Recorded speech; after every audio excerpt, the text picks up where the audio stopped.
সেই দিন হঠাৎ করেই ঠিক হলো গজলডোবা তিস্তা ব্যারেজের উড়ন্ত ব্রিজ দেখতে যাওয়ার। এরপর স্কুটি করে আমরা চারজন এই এলিফ্যান্ট জোনের মাঝখান দিয়েই রওনা দিয়ে দিলাম। আর এই ঘন জঙ্গলের প্রাকৃতিক সৌন্দর্যতা মনে একটা আলাদা শান্তি এনে দেয়। চারপাশ দিয়ে ফুল গাছে ঘেরা এই রাস্তার মধ্যে দিয়ে আমরা খুব শীঘ্রই পৌঁছে গেলাম এই নতুন ব্রিজটি দেখার জন্য।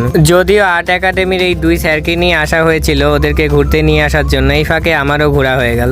এরপর নানান রকমের ছবি টবি তুলে আমরা পৌঁছে গেলাম অপর প্রান্তে। এখানে বন্ধুকে বলে কোনো রকম একটা ভিডিও শুট করে আমরা চলে যাই সব থেকে বড় ব্যারেজটাতে। এখানটাতেই তিস্তা নদীর এই জলকে গেটের মাধ্যমে আটকে রাখা হয়। এরপর আমরা চলে গেলাম এখানকার একটি বিখ্যাত বাজারে, যেখানকার বিখ্যাত খাবার হচ্ছে চিংড়ি মাছের চপ। এরপর কলকাতার স্যারেদের সঙ্গে আমরা চলে গেলাম এখানকার বিখ্যাত খাওয়া দাওয়া ট্রাই করতে। চিংড়ি মাছের চপটা আমার খেতে বেশ ভালোই লেগেছিল, কিন্তু এই কুলেখাড়ার চপটা খেতে একটু অদ্ভুত লেগেছিল আমার। এরপর খাওয়া দাওয়া শেষে আমরা চারজন বাড়ির উদ্দেশ্যে রওনা হয়ে গেলাম। ওকে, বাই।